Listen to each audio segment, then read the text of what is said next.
Hi, everybody. Hi. Hi. I'm Emily. And I'm Sarah. And I'm Colton. And Colton is with us from the wonderful Groveton Elementary School, which is 2 hours away. Let's give it up for Groveton. Are you up there?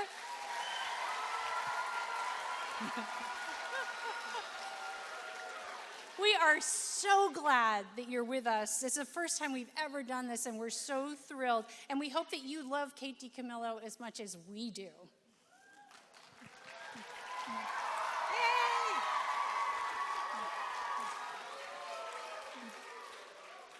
So Kate wrote some of our most favorite books, and I think they're books that you may have read too. What's your favorite, Sarah? I love Because of Winn-Dixie. How about you, Emily? Yay!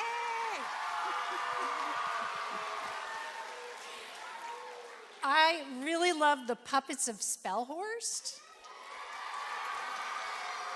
And how about The Tale of Despereaux?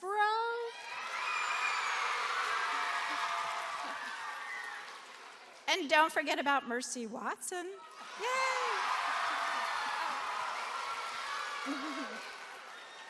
Colton, tell us what your favorite book is. The Tiger Rising.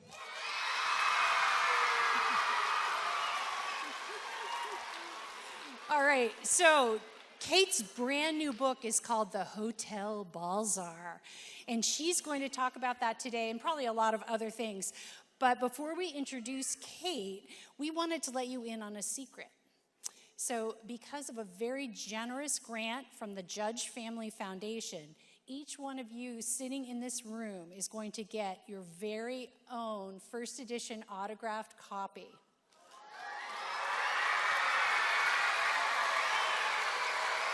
Yeah.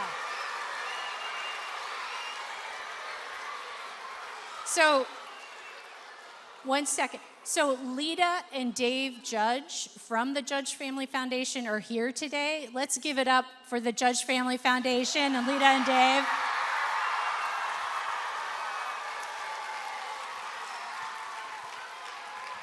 Oh, let me just finish. So the way the books are going to work is a lot of your schools, we have already delivered the books to your schools, so they're waiting for you. A few schools will be picking them up on their way out, and some of you do have them already. But just so you know, you're all going to get one.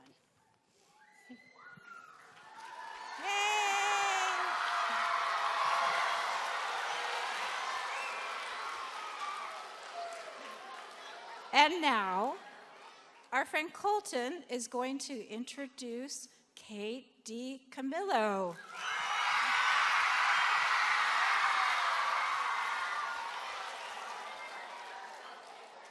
Hi, my name is Colton Sincere, and I'm from Groveton Elementary School.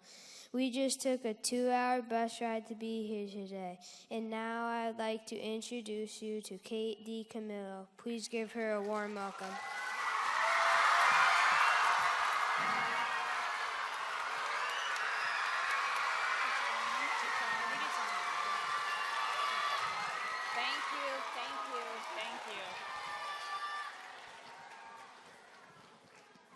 How are y'all doing?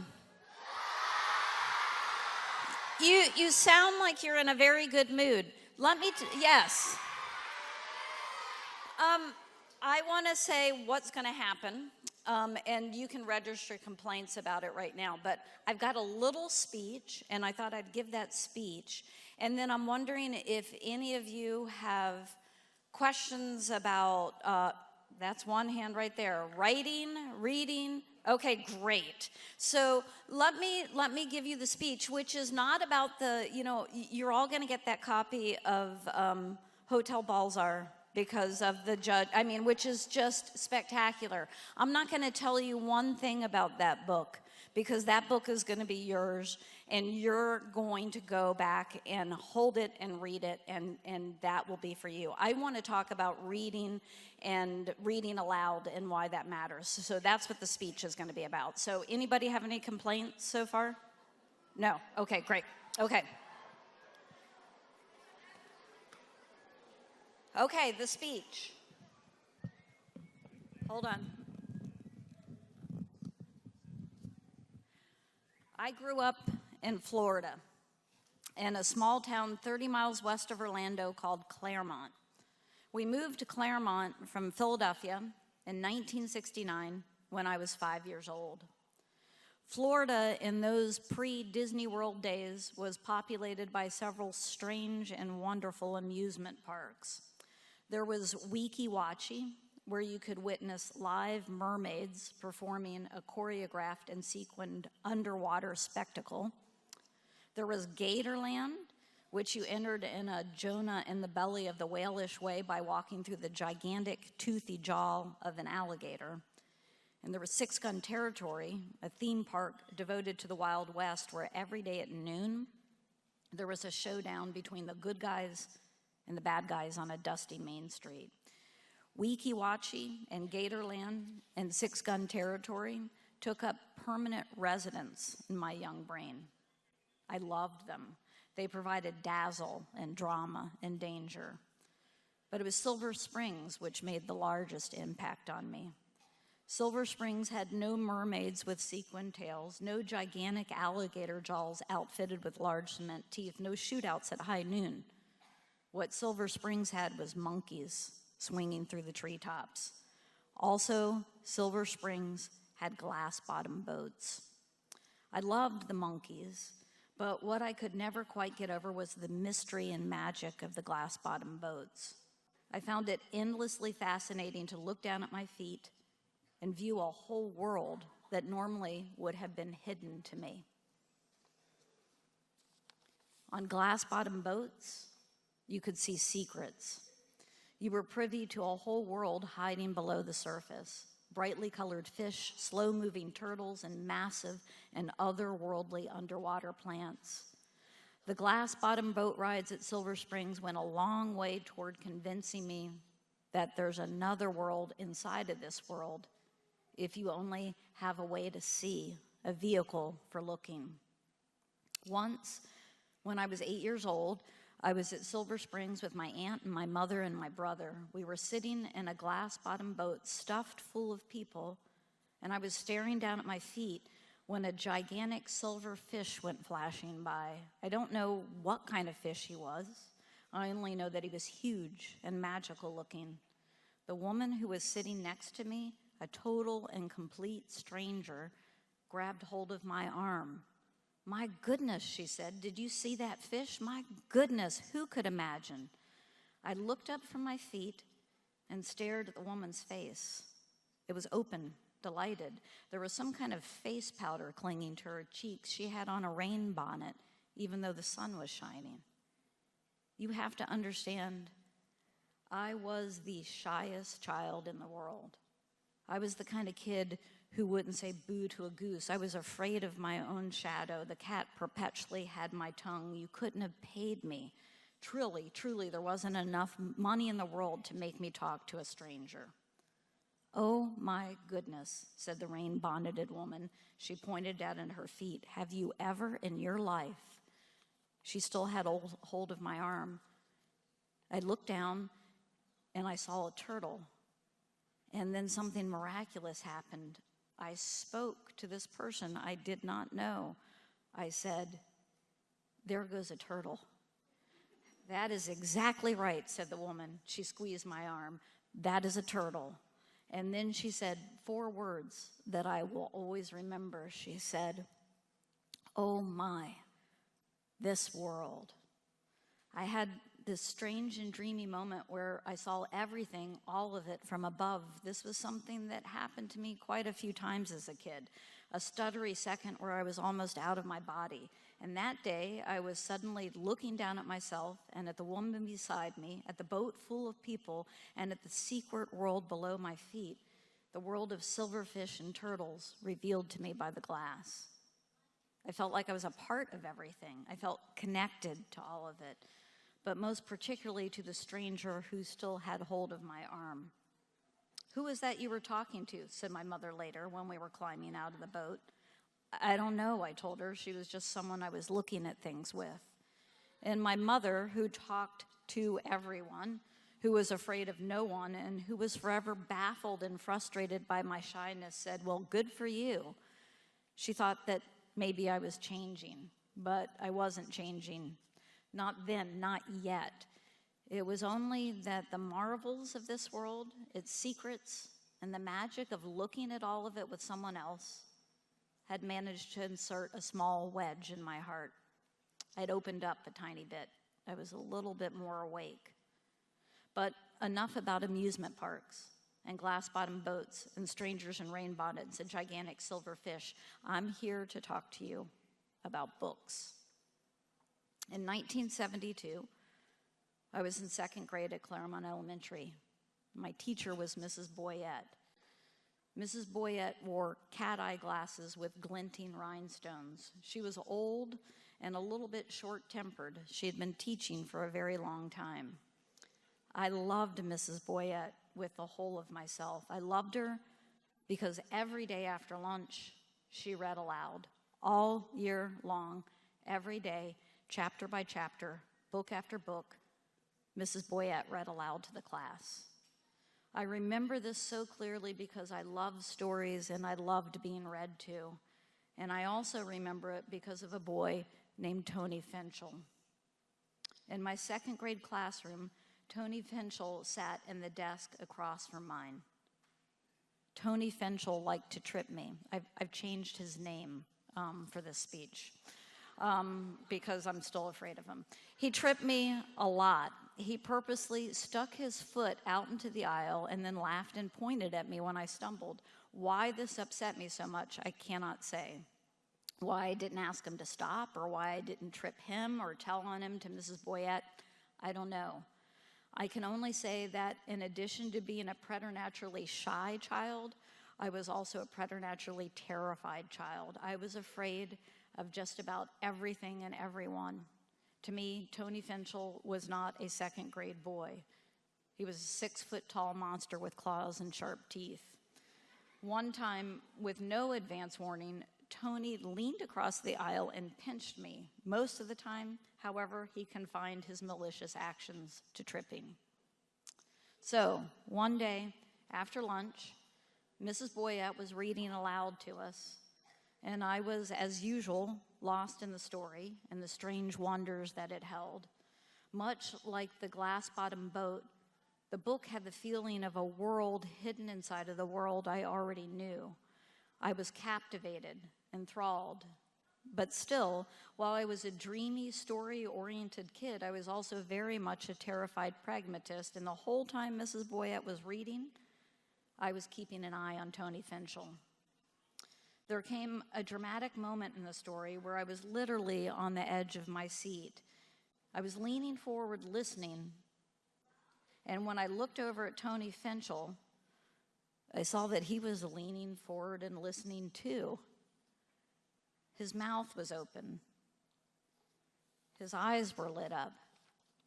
I felt this small jolt go through me, a lightning bolt of recognition. Good grief, Tony Finchel was like me. He was on the edge of his seat too. He was enthralled too. He wasn't a monster, he was a kid. He was a kid who liked to hear a story. Just as I had floated above the glass-bottom boat that time, I floated for a second above the classroom at Claremont Elementary. And I saw everything from above: the wood floors, Mrs. Boyette's glittering cat-eye glasses, the book in her hands. I saw myself leaning forward. I saw Tony leaning forward too. And then Tony turned and looked at me. He saw me seeing him, and he smiled at me.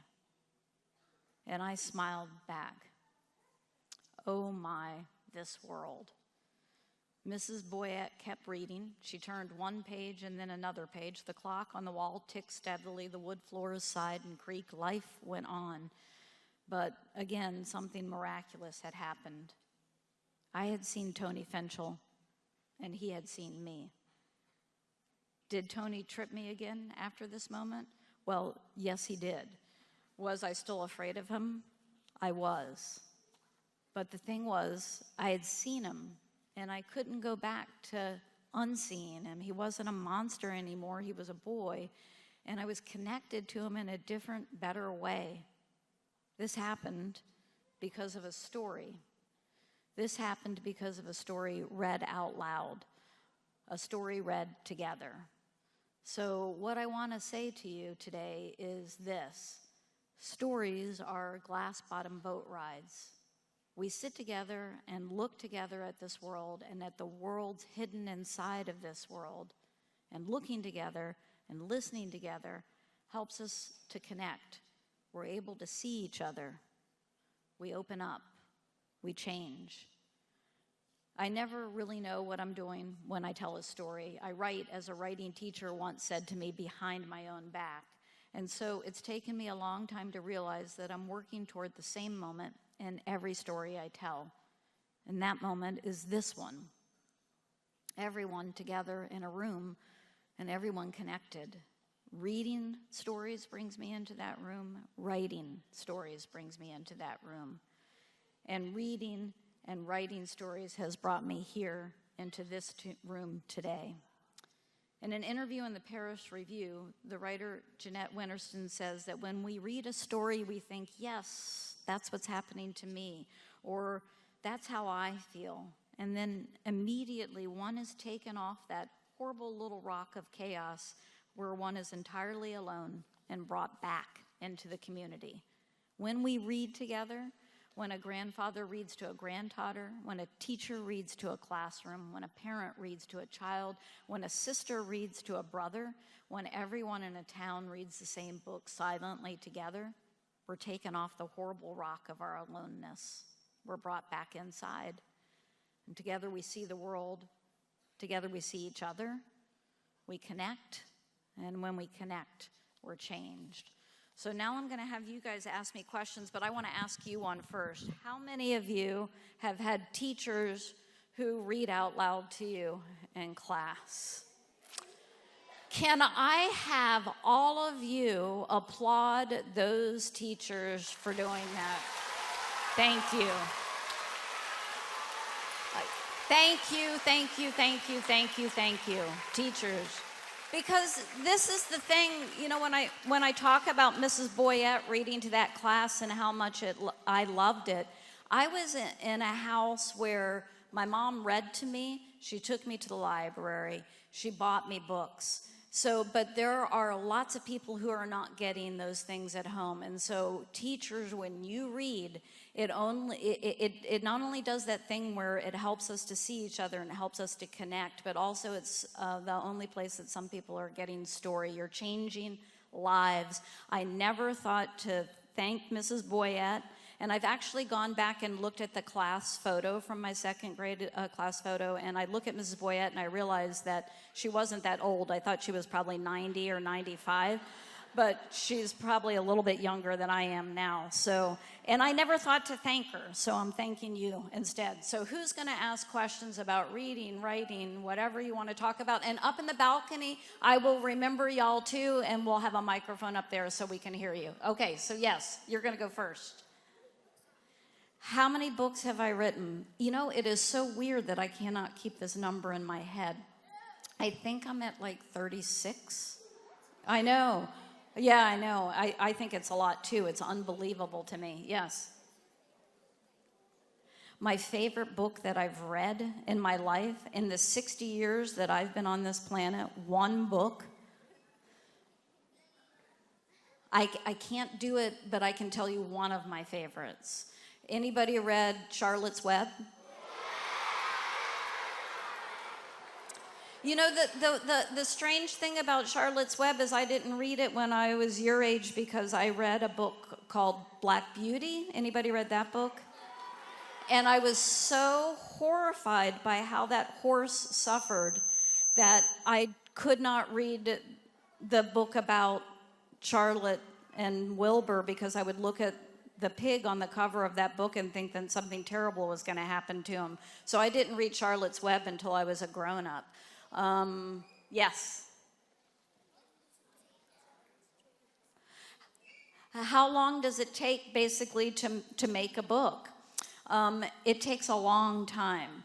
It takes me a long time to write it. When I write a book, I start and do a rough draft. That's the first draft, and usually I do 4 or 5 drafts from beginning to end, and then I send it to my editor, and then she makes me rewrite it, so that all takes like a couple of years. And then it has to be typeset, it has to be illustrated, so it takes probably about 4 or 5 years from the time I start until it comes out. Yeah, it is a slow game. Yes, yes. That's a very good question. Was there anybody that inspired me? Remember me talking about Mrs. Boyette reading to the class? That was like, so teachers, anybody who put a book in my hand or who told me a story was an inspiration to me, and also librarians, because I was such a huge reader, and the librarians let me check out as many books as I wanted at a time, and that was thrilling to me. Okay, yes, right here, please. Yes, yes. How long does it take to draw a book? I have to tell you, I can't draw my way out of a paper bag. So I haven't illustrated any of the books, but Lita, where are you? So Lita, this is, how y'all got here today on the buses and also got those wonderful books. You are a writer and an illustrator. So, right? So can you talk about how long, because it is even longer, I think, sometimes than writing to do. Yeah, I think so. A picture book that I have that takes 10 minutes to read takes me about a year to create. Wow. Because just like with writing, I have an idea in my head, but it's not clear. And then I do rough sketches, and I just have to find my way into the story. And so when I actually write and illustrate my books, but I start with the drawings, because the drawings lead the way for me to create a book. And I slowly draw and refine, and then about a year later, they start looking like the characters that you've gotten to see. Okay, Lita, don't sit down just yet, because there's something else that she and I were talking about backstage that I want y'all to know. Because I was a kid who, like I said, loved to read so much. And a lot of times people will say to me, did you know when you were a kid that you wanted to be a writer? I had no idea that human beings wrote books. I just didn't, they were too magical, and I didn't think that human beings had anything to do with it. I never thought it was something that I could do. And so that's part of why I'm here today and why I want you guys to listen to this. I am a messy, deeply flawed human being, and I get to do this miraculous thing, which is to tell stories. And you can do it too if you want to. And Lita, can you talk about, yes. Yeah, so one of the reasons we wanted to make sure you all brought a book home was when I was a kid, I was born on a little tiny island off the coast of Alaska, and there were no other people that lived on that island. And then my family eventually moved inland, and we had a house, and it got taken out by a hurricane, and then we hit a hard patch, and we lived in a car for 4 years. And I didn't actually have access to a lot of books. And one day we went to a town where they had a bookmobile, and I checked out a book, and it was called Witch of Blackberry Pond. I was 12 by then. And that book felt like a magic spell cast, because I related to the character so much and her isolation in that story. And it just spoke to me, and I went back 2 weeks later to return the book, and I checked it out again. And I did that 3 times, and then on the 4th time, they wouldn't let me check out the book. And I was just about to get really choked up, because I didn't know actually how to exist without that book, because it was the first time I felt so deeply connected to something. And the person on the bookmobile pulled out a copy of the book, and she gave it to me. I still have that copy. It's so tattered, the pages are off, and it's, it's in pieces, and I have to read it carefully. But the reason I wanted you all to have a book today was because that book was such a huge influence to me. I not only related to the character, but I dreamed someday, even though I didn't know human beings wrote books, I dreamed someday I would move to New England, because the author of that book lived in New England, and she wrote children's books. And so I moved to New England, and I've written also 36 books, so. That is so great.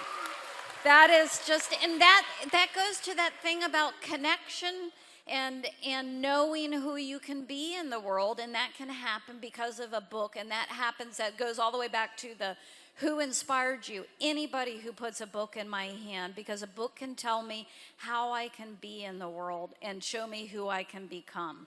Okay, so yes, right here, please. Yeah, no, you.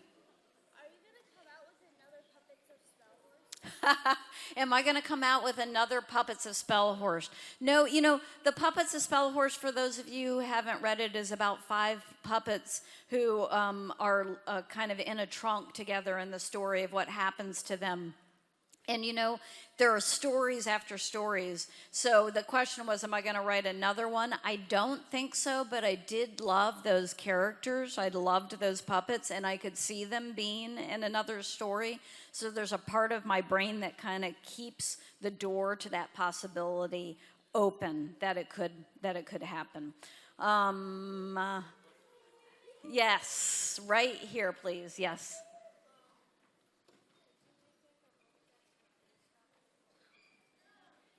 Can I make a book based off what's happening in here today?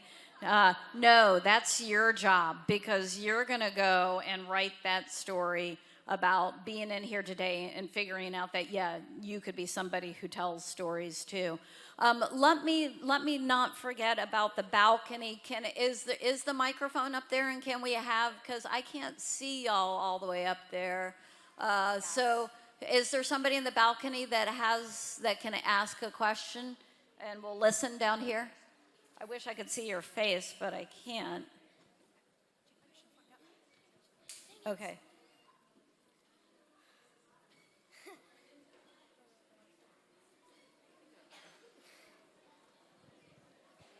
Has people helped you write? That's a very good question. Have people helped me write?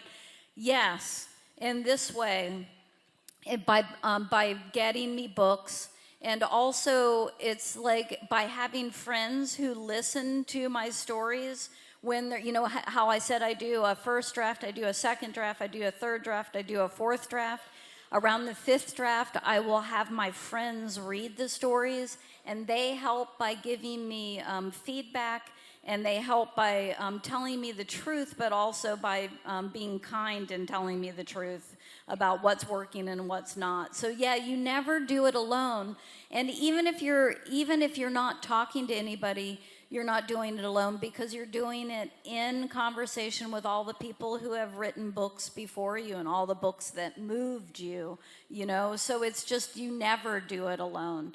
And you're doing it with all the people who have written books before you. And you're doing it, it's like, it's interesting to me and deeply moving that this is the truth, is like, I'm not there when your teacher reads aloud to you in the classroom. I mean, you'll never meet me probably when, we're all meeting today, but I'm still there. I get to connect with y'all. When the teacher is reading the book aloud in the classroom, I'm there too. And it happens in a really profound way, even though I'm not there. And that's, to me, the miracle of story. And speaking of teachers reading aloud and stuff, do we have, you adults can ask questions too. So I just want to tell you, you don't have to be afraid. Yes.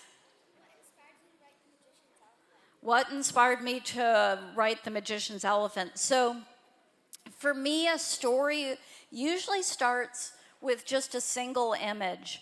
And I had this image of this magician who wanted to work real magic and who was kind of like had failed as a magician. And I always carry a notebook with me, and I was getting out my notebook to write down that this magician wanting to do real magic. And when I reached into my bag, I saw a gift that I was going to give a friend, which was a notebook with an elephant on the cover. And I thought, oh, that's what the magician is going to do. He's going to conjure a live elephant by mistake. And then what happens when that happens? So it started with that image, and then the story kind of like unfolded from there. Yes. Yes, you. Are there books that I've read that I don't like? Yes. I mean, I cannot lie to you. There are some books that I have read that I don't like, but every book that you read teaches you how to write. Even if you don't like it, it shows you how to do what you want to do. So I have, as I've gotten older, when I don't like a book, I don't go all the way through to the end now, I'll tell you the truth. Okay, all the way back here, yes. When did I start writing? This is a good question because I'm 60 years old now, and I got the idea for being a writer when I was in college, and a professor told me that I had a certain facility with words and that I should consider going to graduate school. But because I was young, I thought the professor was trying to tell me I was really talented and I should just go and be a writer. And so what I did was all the photographs I'd seen of writers, they were always wearing black turtlenecks. So I bought a black turtleneck and I put it on. And then I spent the time that I was from 21 until the time I was almost 30 telling everybody wearing the black turtleneck in Florida, I'm a writer, I'm a writer, I'm a writer, and like imagining my picture being on the back of the book wearing the black turtleneck, but I didn't write anything, and if you want to be a writer, you really have to write something. And so I had this small epiphany when I was 30 years old. Epiphany is kind of like when a light bulb goes off in your head, and it's like, wow, I'm never going to be a writer unless I start writing. So I started at 30, and I got a lot of, when you write a story, this is a good thing to talk about. You write a story, and you send it out into the world to a publisher. Do y'all know what you get back? Not money, no. What you get back is almost always is a rejection letter, and it just you're going to get a lot of rejection letters. So that's what I spent the time I was 30 until I was about 36 was getting rejection letters. And how many rejection letters do you think I got?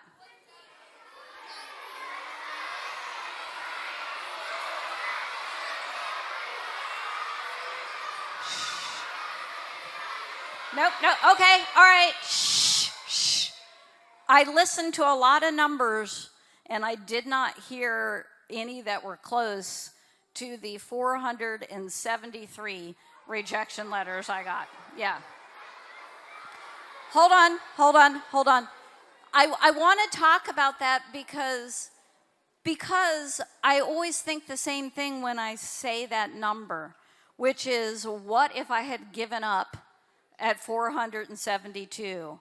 I mean, what I figured by the time I sat down to write was I couldn't make myself talented, but I could make myself do the work, and I could make myself relentless about sending the work out there. So this is another thing that I want y'all to know now is just like people will tell you no, but it is within your control to keep on trying and to not give up, because that's the only thing I had was I'm just going to keep on trying.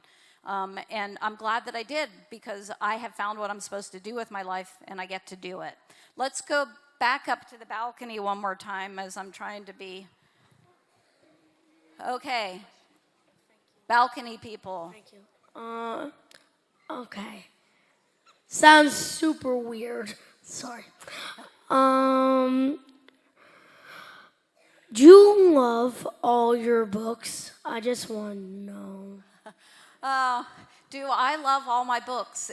You know what? Nobody has ever asked that question that way. I get the question a lot, what's the favorite of your books? And I always answer that question this way by saying that they're like my children, and that I see them as deeply flawed and lovable anyway. And I don't have favorites because I love them all equally but differently. And so I with each book that I've written, I think of things that I could have done differently, but I am also like, the very first book that I wrote was Because of Winn-Dixie. How many of y'all have read Because of Winn-Dixie? That's great. And that book gave me everything that's happened to me as a writer has happened to me because of Winn-Dixie. But when I go and read aloud from the first chapter of that book, I find that I am like switching words around. It's like, oh, this word would be better here. I should have done this. So a book is never done. It's never perfect. But I put my whole heart into every book that I write. And so I do love them. And I see them as, like I said, imperfect, but lovable. So it's a wonderful way to ask the question. Yes. The hardest book I ever wrote is the book about the mouse and the princess, Tale of Despereaux. How many of y'all have read? Wow. That one was really, really, really hard for me to write. And if you're, during your vacation plans, if you ever plan to go to Minnesota, you can visit the University of Minnesota has a Curlin collection, and you can go in and look at all the rough drafts as I was writing that book, and you can see just how hard it was for me. Okay.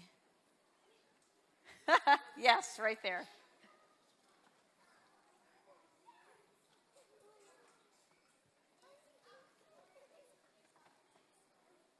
Is which one based off? Oh, so Flora and Ulysses is the story of a squirrel who gets sucked up into a vacuum cleaner, and something strange happens when he's sucked up into the vacuum cleaner. It turns him into a superhero. So the squirrel can then, he's really strong, he can fly, and also, like every good superhero, he can write poetry. So it's just like, is this story based on a real story? No, and also yes, because where that came from was my mom had a vacuum cleaner, and she loved the vacuum cleaner so much that, and the year before she died, she would say to me, what's going to happen to the vacuum cleaner when I'm gone? And I would always say to her, I promise I will take the vacuum cleaner and take care of it. And I did take the vacuum cleaner when my mom passed away. But my mom had a cat, the world's most evil cat. And that cat's name was Mildew, okay? And I am allergic to cats. And so when I got this vacuum cleaner from my mother, it was filled with cat dander from mildew. So I couldn't put it in the house, I put it in the garage. And every time I pulled into the garage, I would see my mother's vacuum cleaner, and it would make my heart hurt, okay? So far, that's true, the vacuum cleaner. The spring after my mother died, there was a squirrel on the front steps of my house who was clearly dying. I couldn't see any blood, but like he was draped over the stairs in this dramatic fashion, and I didn't know what to do. And I called one of my best friends who lives a block away from me, and who's asked me not to use her name anymore when I tell this story. So I called Carla, and I said, there is a squirrel who is dying on the front steps of my house, and I don't know what to do. And she said, do you have a shovel and a T-shirt? And I'm like, yes. And she said, well, get the T-shirt, get the shovel, and I will come over there and, quote, whack him over the head. Right? And so I'm on the cell phone very close to the squirrel when she says this, and I start backing up because I don't want the squirrel to hear what she just said. And I go in the house through the back door, look out the front door, and guess what? The squirrel's gone. He did hear her. He went someplace else to have a more dignified death. And the whole thing made me think about E.B. White, who wrote Charlotte's Web, and how in the promotional materials for Charlotte's Web before it came out, he said he was going out to feed the pigs once, and he started to think about ways to save a pig's life. And I started to think about ways to save a squirrel's life. And I combined it with the vacuum cleaner in the garage because that's the kind of brain I have. And so it is a true story in an emotional sense. So there. Thank you for the Flora and Ulysses question. Okay, so I think do we have time for, how are we doing time? Time for, good? Okay. Yes, right here. The first book I ever wrote was Because of Winn-Dixie, and I wrote it, I grew up, like I told y'all, in Florida, and I wrote it after I'd moved to Minnesota. And Minnesota, it was at that point, we had had the most brutal winter on record, and it was a real shock to somebody who had grown up in Florida. So I was homesick for the South and warmth, and that's where Because of Winn-Dixie takes place. And also, it was the first time in my life I'd been without a dog, and I couldn't have one in the apartment where I lived. And so I made up the best dog I could think of. Okay, the middle, I'm failing y'all in the middle. You have a green shirt on right there. Yes. How many books have I read in my whole entire life? You know what is really strange? No one has ever asked that question before. Yeah. And I could not even begin to imagine. Do you keep track of the books that you read? Yeah. It would be an astronomical number, and when I go back to my hotel room later, I'm going to sit there and try to get, I can't even imagine. Because it took me, I struggled to learn how to read. It was hard for me, but once I was off and running, it was just like everybody should get out of my way. That's all I did was want to read. So I can't imagine how many books I've read. Any adults that want to ask questions? Because I see you sitting there and you're looking somewhat, okay, I'm going to pick you. You have a very sincere face. Yeah. So are you a teacher? What grade?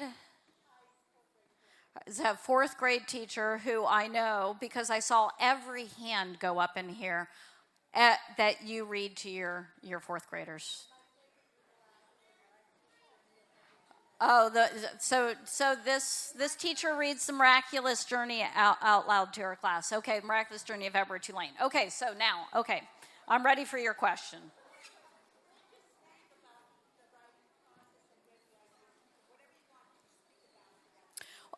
Okay, so from Miraculous Journey of Edward Tulane, how many of y'all have read that book? Okay, so it's the story of a rabbit doll, he would take offense at that word, who gets separated from his owner. His name's Edward Tulane. So the question is, where did it come from? Where did the story come from? I received as a gift one Christmas a rabbit doll from a friend. And he's tall. He comes up to about here on me. He's very elegantly dressed. And when this friend handed him to me, I said, "What's his name?" And she said, "Edward." I said, "Thank you very much." I took him home. I put him on the couch in my living room. And then every time I walked into the couch and into the living room, I would see him sitting there like this. And it made me scream a tiny scream because he was kind of really a creepy looking rabbit. And I thought, I wonder if I'm going to be able to live with this thing in the house. And then the third night that I had him, I had this dream of him where he was underwater, face down, on the ocean floor, except he didn't have any of his clothing on. It was kind of like a naked rabbit dream, you know? And the image was so compelling, I thought, oh, there must be a story there. So I started with that image, I thought it was going to be a picture book. but instead it just unspooled into this novel, and it told itself. So, and I still have that rabbit. He sits in my office where I write. He kind of stares at me as I write, and every once in a while I'll pat him on the head and say, "You have been a very productive rabbit." You know, I didn't know how great that gift was when I received it. So that's where that story came from. Okay, let's go back up to the balcony one more time. And then I'm going to come to the middle, which I've let you guys down in the middle, and then we got to watch out for your buses and stuff. Okay, balcony, because I can't see your faces up there, and yeah. Are you gonna write another Winn-Dixie book? It's am I going to write another Winn-Dixie? When Dixie was published, I started to get letters almost immediately about how I needed to write another book where Opal found her mom. And I would get that a lot. And I got, I saved this for a long time. The first year that it was published, I got this, it was about 12 pages long, letter from a boy in Illinois. He would be a grown-up now. But this boy in Illinois wrote out what was going to happen in Winn-Dixie 2, 3, 4, 5, 6, 7. He had like outlined everything that could happen. And then at the very end of the letter, he squeezed in this P.S.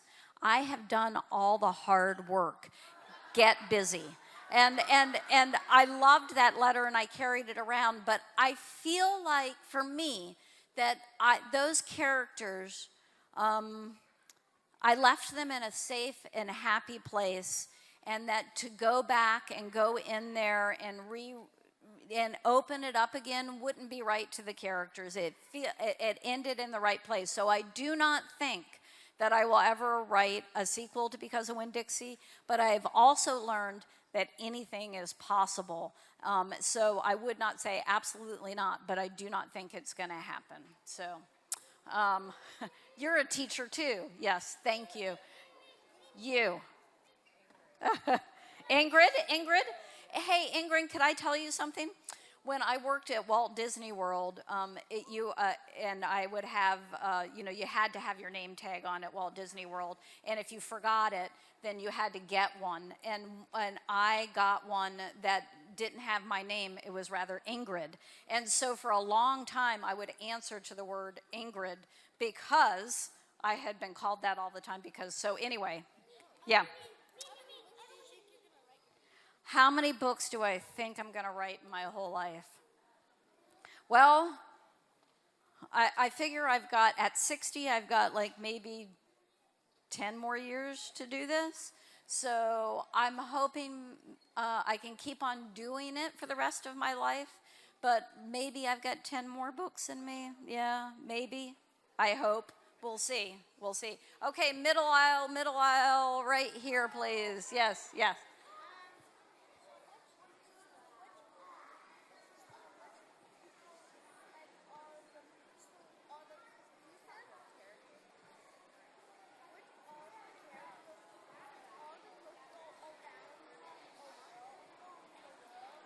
Are all the books around the world? Yeah, that's a very good question. Yeah. Go down this way? Yeah. Oh, no. Oh, okay. Gotcha. Okay. So are the books all around the world? Yes. I think it's 45 languages that the books have been translated into. So all over the world. And nobody asks that question. So it's a very good question. Okay. Yes, right here, please. Yeah. Who's my favorite author? Do you have a favorite author? See, it's so interesting to me because we think in terms of favorites, but it's like really difficult to do it, to pick just one. I can't pick just one. I love Beverly Cleary. Do y'all read Beverly Cleary, The Mouse and the Motorcycle? Yeah. And Ramona Quimby. And I love E.B. White because of Charlotte's Web and also Stuart Little. Can I ask you what your shirt is about? It says Project Story. A program about telling stories? No. It's a community. All right. I'm all about community. Thank you. Okay, 2 more questions and then, yep, and then we'll finish it up. Okay. Hey, wait, before we finish, I want to say something to y'all. I know that you took long bus rides, that you got up early, you came in here, you have been spectacular. Spectacular. So I want to say this before I forget it. Thank you for asking such good questions. Thank you for being present and being here with your whole selves. Okay, 2 more questions. All right, okay. You.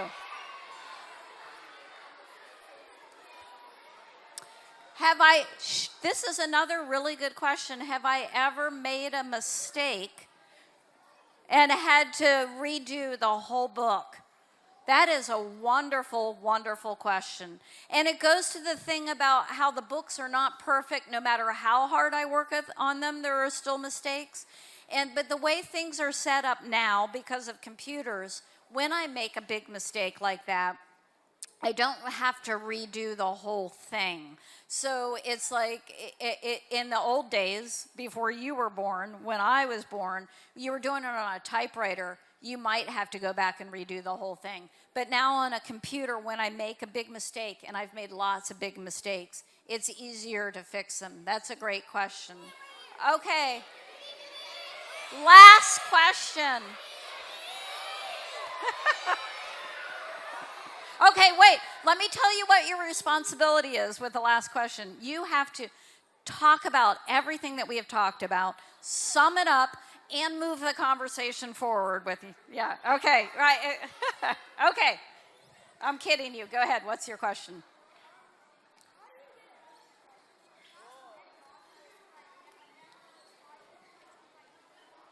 Yeah, so how do you get a book published? You've met a lot of authors. How does it happen? I can tell you how it happens. It's that one of the things is the first thing, the thing that has to happen in you where you decide you're not going to give up. And the next thing that you can do is pay attention to the books that you like and see who publishes them. So it's in the front of every book.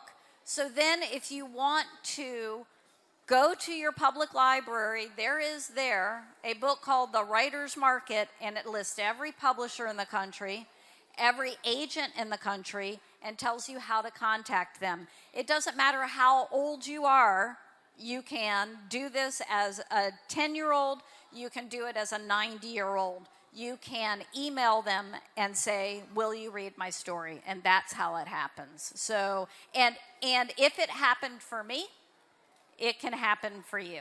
Okay, and that is a good, perfect last question, so you did a great job. Okay, wait, let me get back up here one more time. Hold on. And Emily, are you going to come up here and tell them? No, so I can.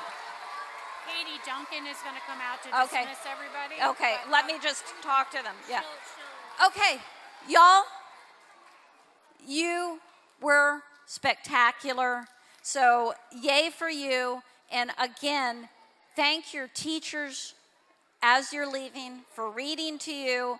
And don't forget that the public library is there for everybody, okay? So thank you, and keep reading books. You did a fantastic job.